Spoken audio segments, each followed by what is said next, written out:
Hey kids, your professor in wildlife medicine sent me a set of 10 questions, which I hope I can answer. I'll try my best. Okay?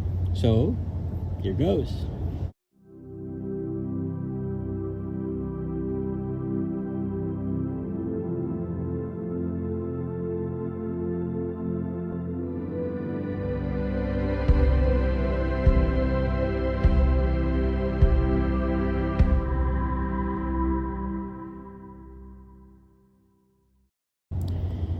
Okay, question number one.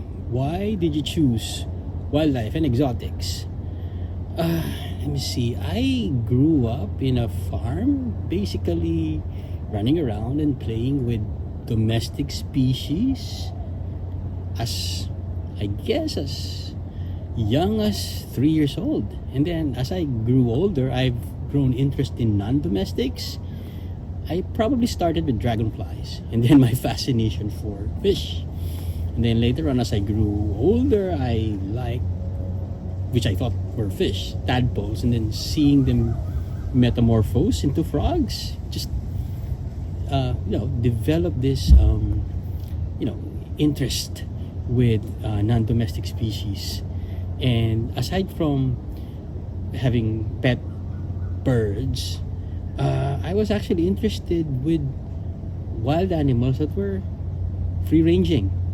I didn't even know the term when I was that age, but I guess there was really no grand plan to have a wildlife career in the future, but maybe I was already envisioning it as a young child, and I never actually knew what a veterinarian was. I just know I wanted to work with animals. And yeah, small decisions as I grew older, having this interest in sciences and biology, and then finding out what veterinary medicine was, and then later on realizing that there is such specialization, and and coupled with the fact that maybe I was subconsciously preparing myself for it, there were opportunities that came along the way, and I just happened to be one of those fortunate enough to get in. And yeah, so here I am. I guess it's just really following your interest and passion is what led me to wildlife and exotics. So, why did I choose wildlife and exotics? I've always wanted to become a wildlife vet ever since I knew that it was an option as a vet.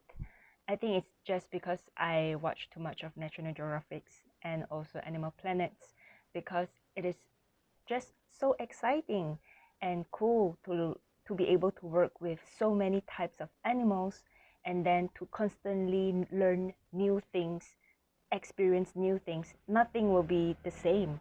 So there is this ever changing working environment, and that was very, very exciting for me. Why did you choose wildlife and exotics? Because there are many ways to treat dogs and cats, but less in other species. So I want to be a vet that can treat every species in the world. I didn't choose to practice in wildlife. Actually, it chose me. I started out in broiler production, then I became a small animal practitioner, and one of my colleagues introduced me to the Philippine Eagle Foundation, and that started me out in my journey in wildlife medicine, specifically in raptor medicine.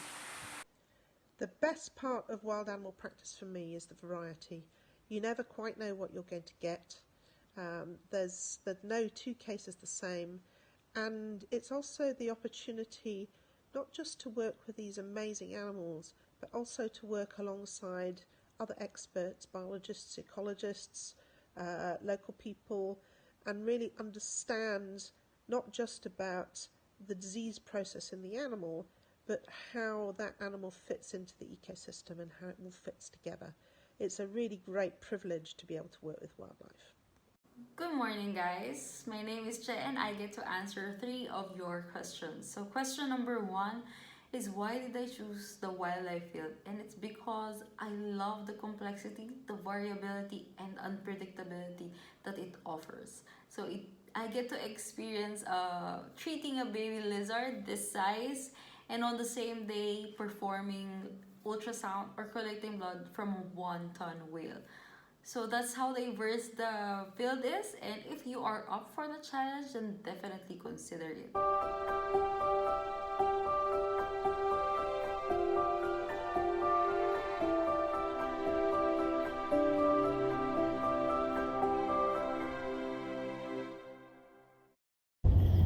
Okay, here's an interesting question. Was gender ever an issue in practicing wildlife? As far as I can remember, no. I've worked in wildlife medicine for several years now and in different places, in different continents. I've never really had to, I've never really experienced gender being an issue when it comes to practicing veterinarians. No. Gender has never been an issue in practicing wildlife medicine for me. In the UK, most vets are female anyway, and I think that everybody is used to having both male and female vets, so that hasn't been a problem at all. Was gender an issue in practicing wildlife medicine? Yes, women in the wildlife practice, because you didn't know where you are working and who you are working with. Sometimes or some situations are risk for sexual harassment. But if you work in the private zoo or exotic pet hospital, I think it's no problem. So, is gender an issue? This question really got my interest because years ago, before I got into my first job, I believe there is an issue with gender. So, but it was very lucky for me to have met Dr. Sigio from the Nagurang Field Center, and he said to me, he don't think it is an issue at all because he has met many female vets who are great veterinarians in wildlife. So because of what he said, I went for my interview with the Wildlife Rescue Unit, and I just be myself during the interview. And even though there were only 2 vacancies that were promised, that were advertised, and there were 3 applicants, 2 of them were male, 1 was me. So all 3 of us were accepted for probation. And I managed to get a job after 3 months. For me, gender has never been an issue in practicing wildlife medicine. Anyone can do it. If you have the heart, the passion, and the perseverance, you can do almost anything.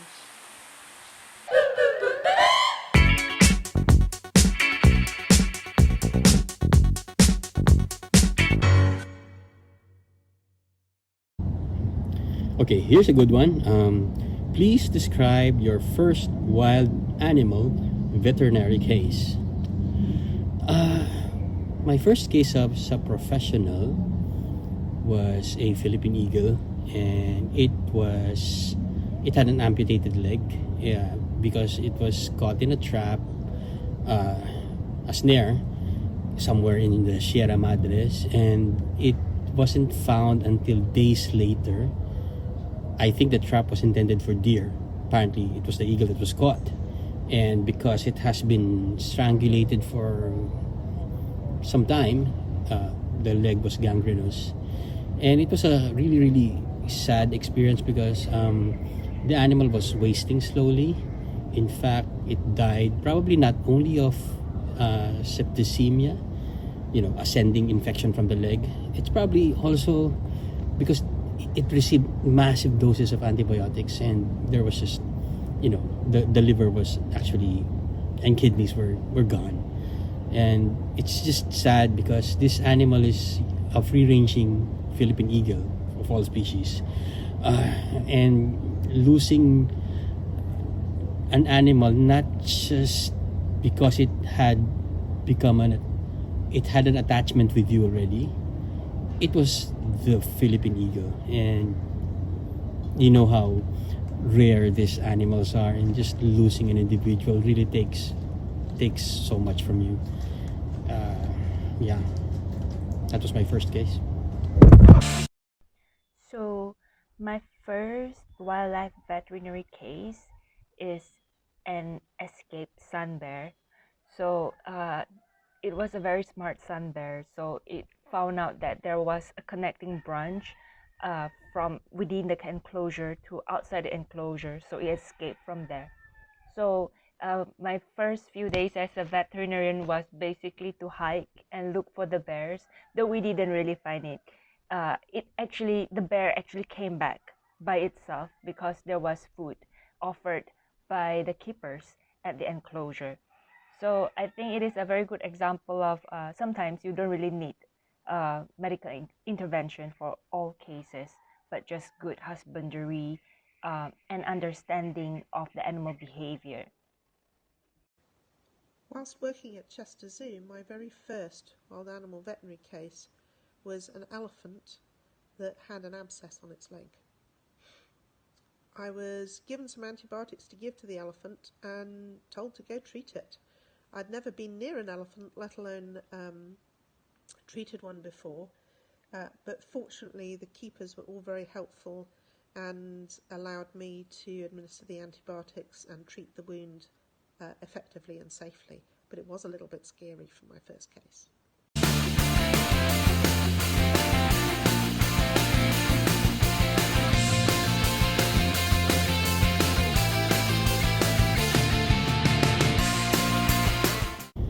Okay, can you please describe your funniest encounter with a wild animal? I have many funny experience. I don't even remember which one is the funniest, but I do remember one that's really funny, several weeks ago, wherein because I'm not an animal trainer, so sometimes I just give some hand signals randomly, without any standard, or they're not really the genuine hand signals of the trainers. But apparently the dolphin picked it up and was sort of confused, and we ended up me giving random hand signals and the dolphin trying to understand what it is. So we ended up me giving signals with no meaning at all, and the dolphin pretending to know what it means. So it just gave me random reactions, random behaviors that weren't even part of its training, and we ended up dancing. So, but from a distance, trainers were watching and they could see, what the hell are they doing? It was an interaction that's totally unscripted, and it was just funny and fun at the same time. And that's the video that you just saw me giving the dolphin a hard time. So the funniest encounter I've had with a wild animal is Juria, the orangutan. He's semi-wild actually because he was a rehabilitated orangutan. So he was already released, but he still roamed close to the rehabilitation center. So what happened was that I was trying to sedate another orangutan and he was nearby. I tried to ignore him, but he got very, very interested with what I was doing, and he took away my spectacle and he bent it and returned it to me. So I got my spectacle broken by an orangutan during my work, and of course I couldn't sedate the orangutan that I was supposed to sedate after that. So the lesson of the story: please wear contact lens when you work with orangutans.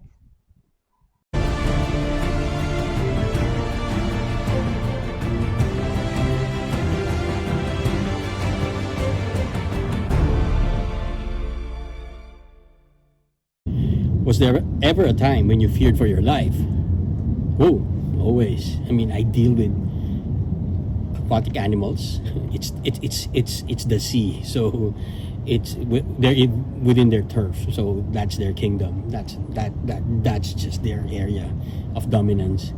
They're big. They have sharp teeth. They can use it. They have strong muscles. They could just push around. Yeah, I always fear for my life practically every time we handle aquatic animals, especially the large ones. But You should. I mean, if these animals have teeth, they will have no hesitation to use them. If they have tail flukes, they will have no hesitation to use them. I'm actually quite relaxed with our animals in the aquarium and in at work, just because they're used to us already. What's scary is when you deal with free ranging animals. Like before, I used to be part of a manatee rescue program in the US, and my goodness, every time, yeah, that's scary. There was even a time wherein there was an equipment attached to an animal. It's a remote tracking device which contains years of data, and it fell off a manatee, and we had to get it. And nobody wanted to swim in the water to get it because there were, sharks in the area. And yeah, being the newest guy in the group, so sort of like, yeah, I volunteered to swim, so I swam to get that radio tracker. And yeah, in Florida, where we know that there are sharks that can do you damage, yeah, I feared for my life, and I got it. And yeah, for that endeavor, I was given an award at work, which it's not really that big deal of an award, but yeah, I kept it in my shelf, which was very important for me, because yeah, it was a chance to shine and be yeah, the guy from the Philippines did it. Yeah, I'm happy. Was there ever a time I feared for my life? Yeah, several times. I fell down from a steep ravine. I injured my knee. I also injured myself when treating raptors, when I encountered king cobras, and sometimes when you meet not so nice people in my field of work.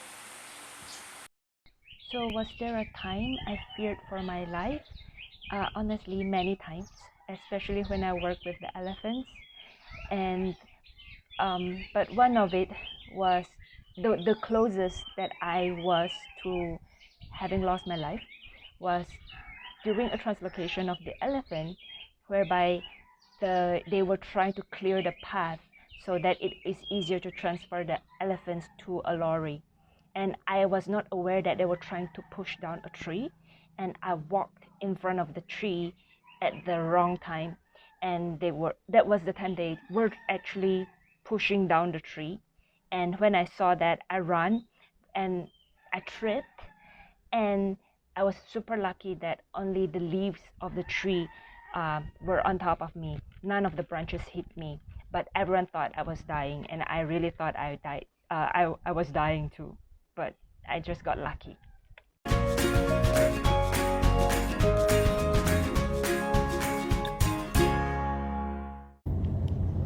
Okay, here's something I'd like to really answer. What is the best part of wild animal practice? There's so much that's good.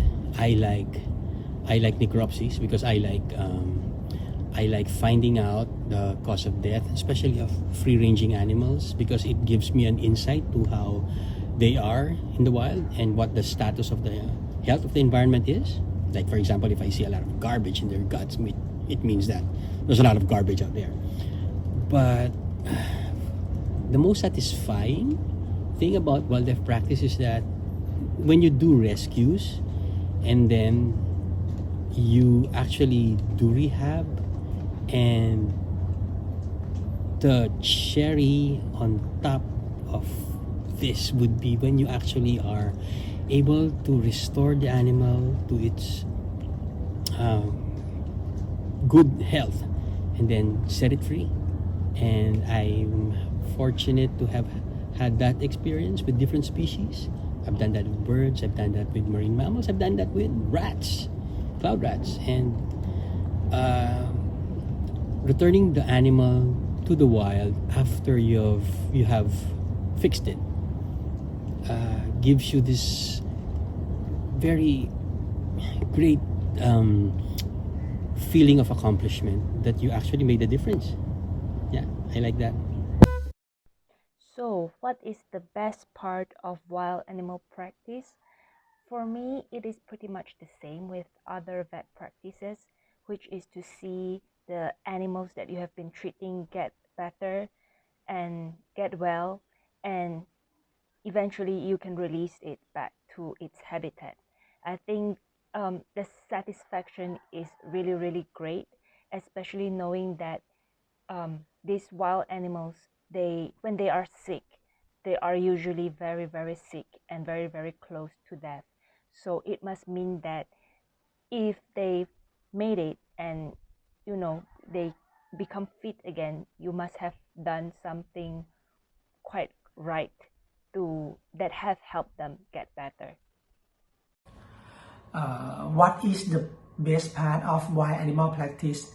The best part is the opportunity to treat the priceless animal like tiger, hornbill, tapir, pangolin, because there is composition of biodiversity, which is priceless. No one can do, but the wildlife vet can.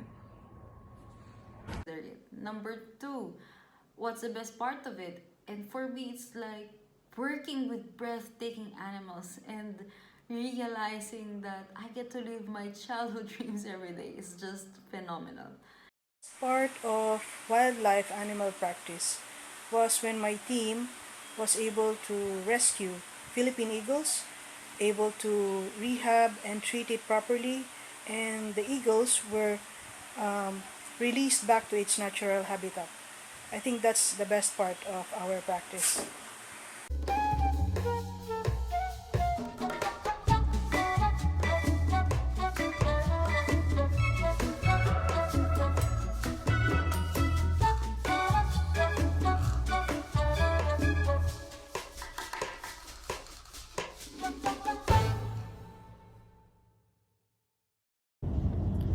Okay, so what is the worst part of wild animal practice? The worst part of wild animal practice, I guess, is when you have to decide when you need to put down an animal, and I guess it's not just exclusive for wild animal practice. It probably gives the same heartache as when you would put down a pet dog or a cat. But what makes it more difficult for me, at least for me, is that sometimes we deal with animals that are rare or even endangered, and you have to put them down for humane purposes, for purposes of its welfare. And it's not just that attachment with the animal that makes it really difficult to make that decision. It's also the fact that they represent very few individuals out there. And the worst part is knowing that you have somehow contributed to the animals getting sick or dying. I think this happens quite a lot as a new vet, because it can be something as simple as not knowing enough, not having enough experience to do the right thing as quickly as possible, and not recognizing the symptoms, and yeah, things like that. And sometimes it may not be even our direct contribution, but more on knowing how human desires have actually contributed to the habitat fragmentations of these animals, and even poaching and uh, wildlife pet traits, things like this. The worst part of wildlife practice is, I guess, the opposite of the best part. When you rescue, you treat and rehab an animal, and you did all you could, the best you could, but you couldn't save the animal. I think that's the worst part of this practice. What is the worst part of wild animal practice? The worst part is I must treat the animal from illegal wildlife trade, which come to the hospital with the problem from wrong management, wrong food, and wrong habitat.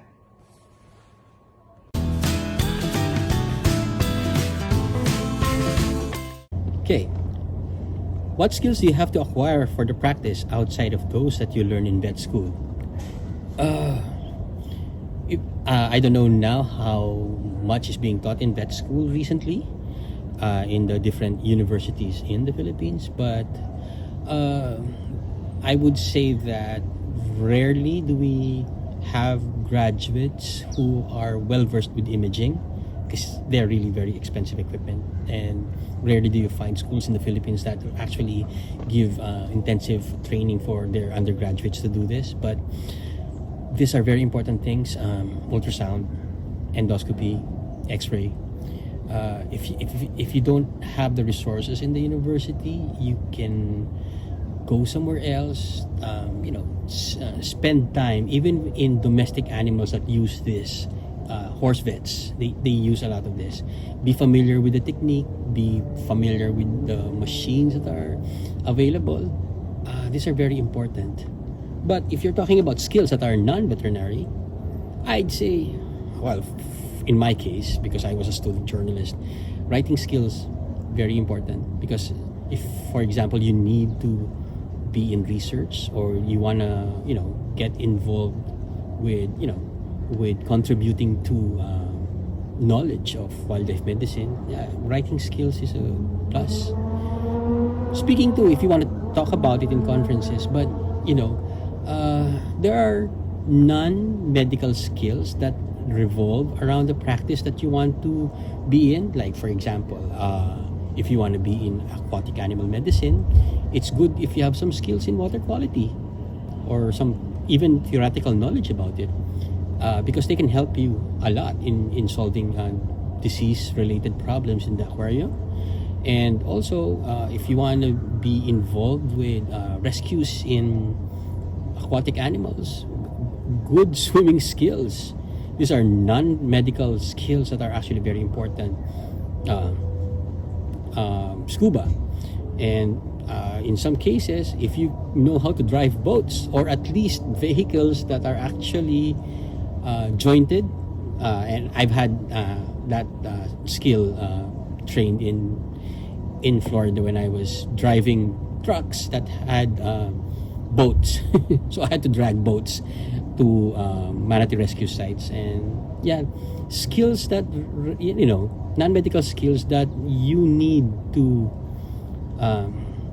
learn to actually be more effective as a veterinarian.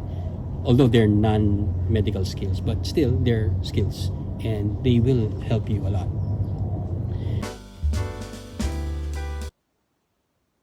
So vet school has given me a fantastic foundation in diagnosis, treatment of disease in animals. However, I probably learnt the most after vet school. I learnt that treating wildlife is a multidisciplinary job. It's not something that vets can do on their own.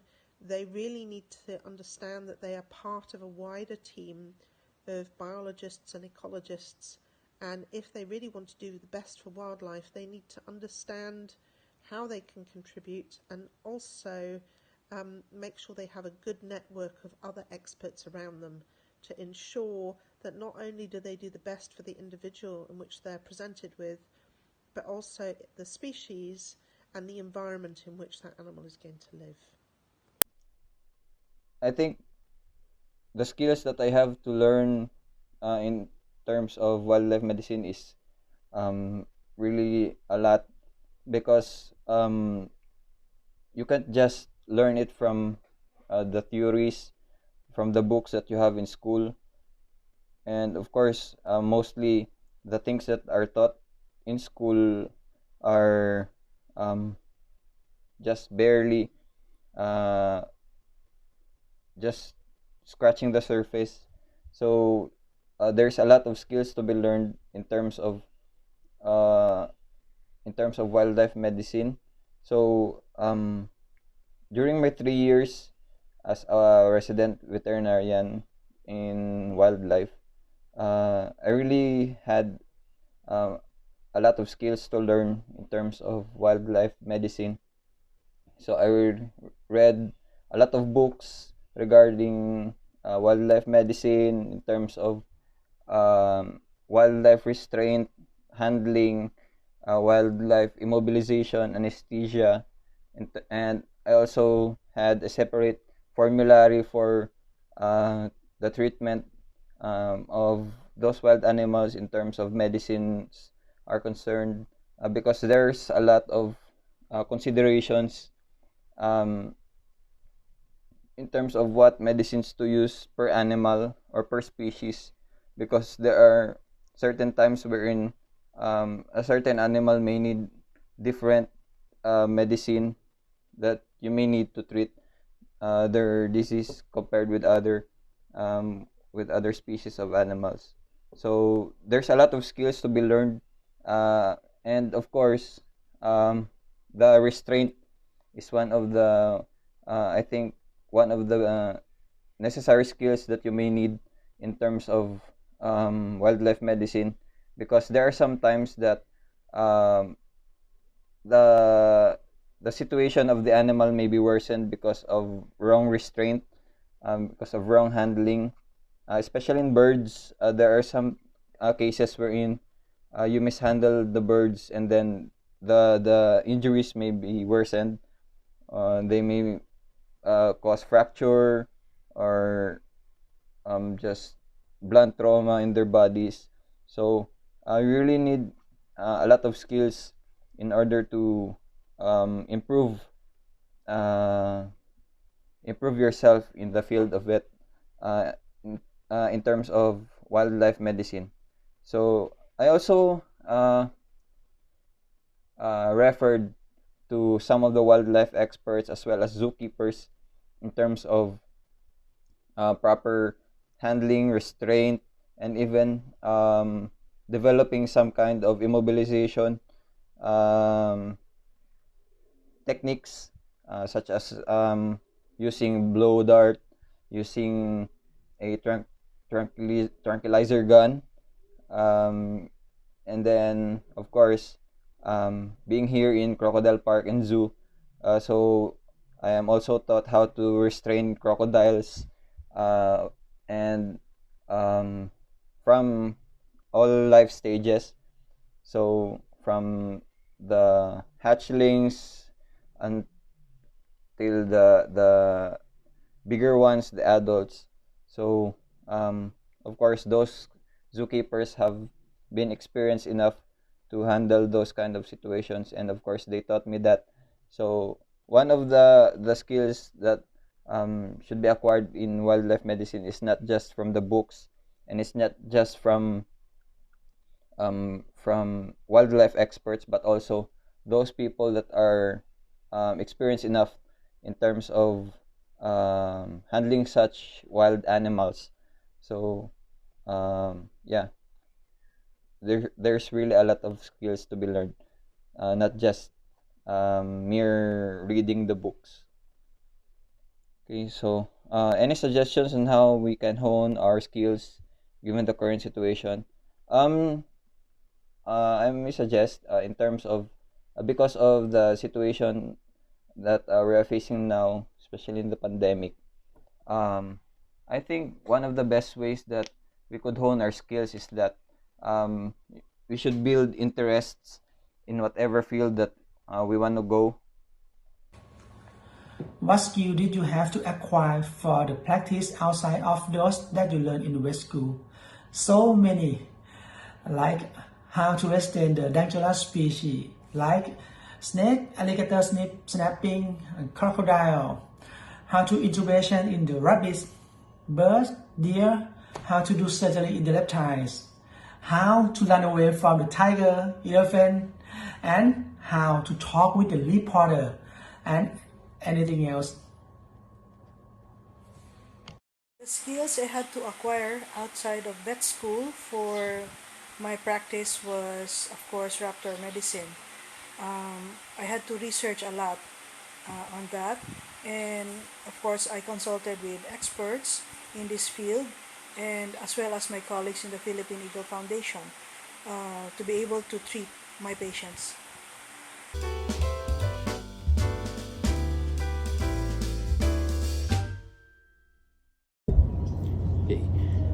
It says here, we are now on our 10th month of online classes. Do you have any suggestions on how we can hone our skills given the current situation?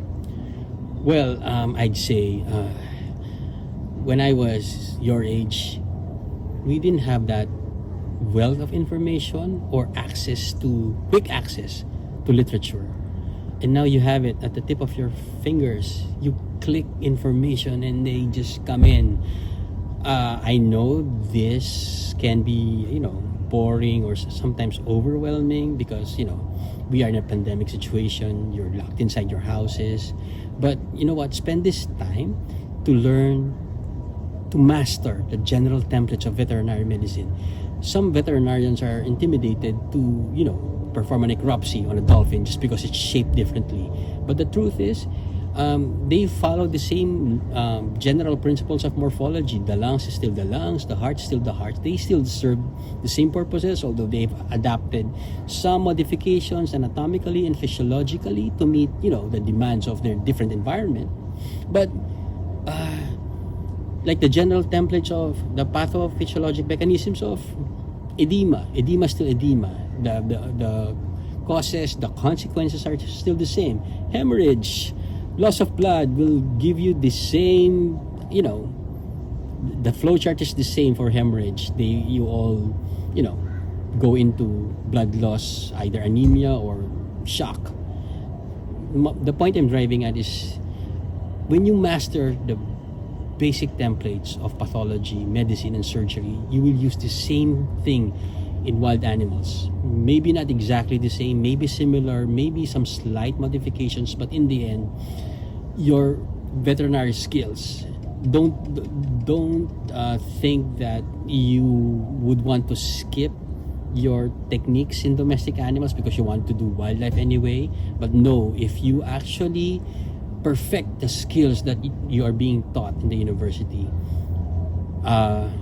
you can modify these techniques. You can actually use the same techniques, but get familiar with this and superimpose this on your non-domestic specimens.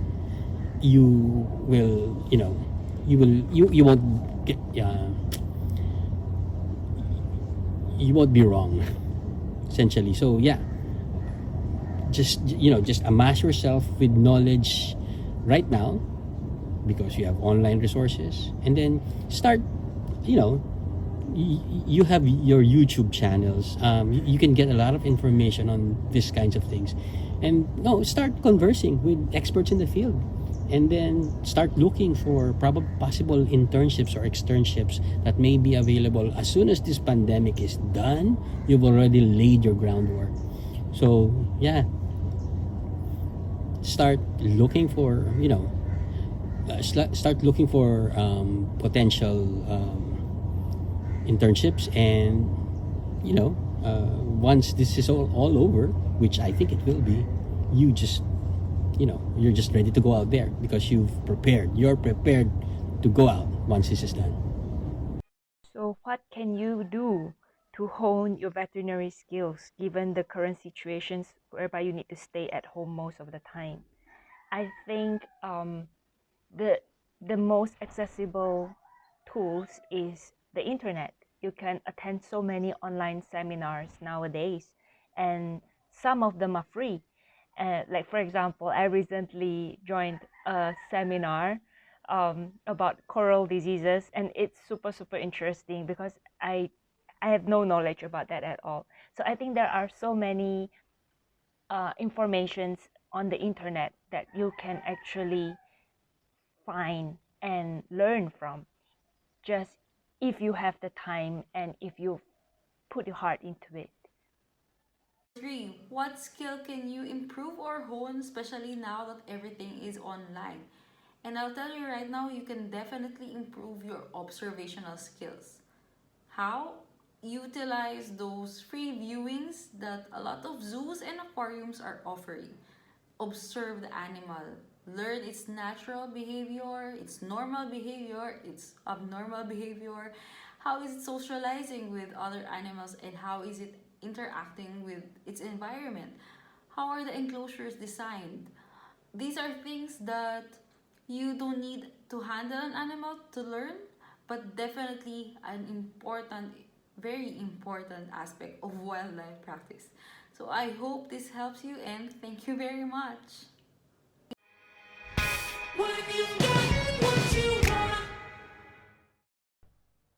So, how important is wildlife field in light of this current pandemic?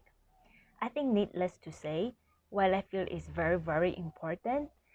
Um, we we as wildlife veterinarians are basically sentinels of the next pandemic, and this pandemic unfortunately will just be more frequent because of the increasing human populations and the increasing pressure on the wildlife habitats. So human wildlife conflicts and the diseases are just going to happen more often.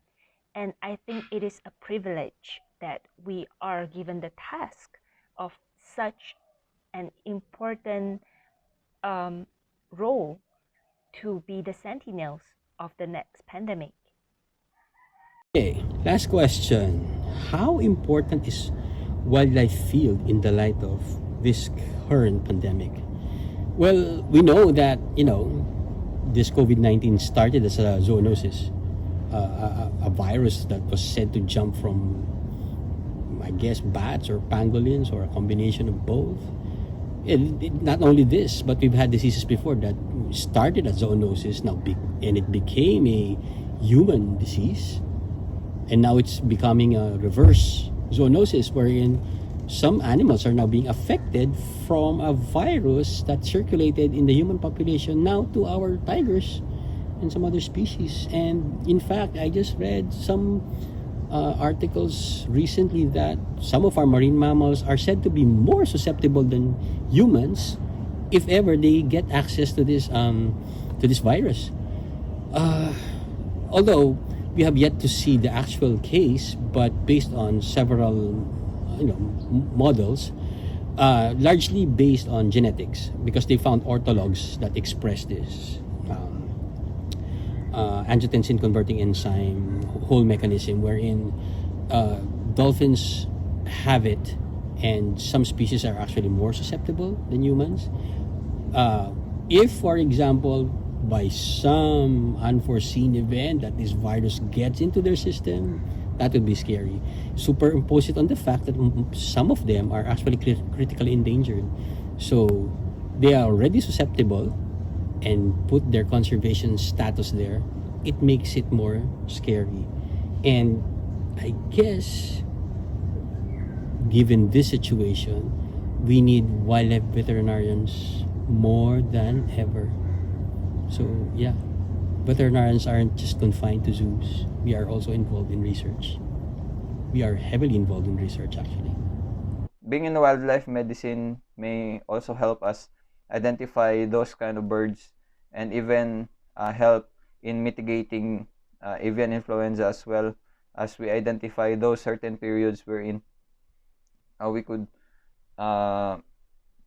check whether what kind of birds are there, if they are migratory, and then we could set up a certain protocol wherein it prevents the spread of the disease outbreak. So wildlife medicine is poses a really important part, a very crucial part in this current pandemic, not just only for COVID, but as well as other emerging infectious diseases that are entering our country nowadays. Another importance of wildlife medicine is that it develops and broadens the scope of animal welfare, because mostly the scope of the animal welfare nowadays is just limited to livestock and companion animals, but there's not given much focus on wildlife animals. So being in a field of wildlife also like gives light to the animal welfare aspect of those wild animals that are trapped, that are poached. So being in a wildlife medicine standpoint really just ignites our goal to prevent poaching, to prevent destruction of their habitats, and just preventing them from extinction. I feel the wildlife field is ever more important in light of the current pandemic. We know that the pandemic has been caused by a crossover of viruses existing in wildlife species to humans, and we can be pretty certain that that is because of human encroachment on wildlife habitat and our constant pushing of wildlife to margins, our mistreatment of wildlife.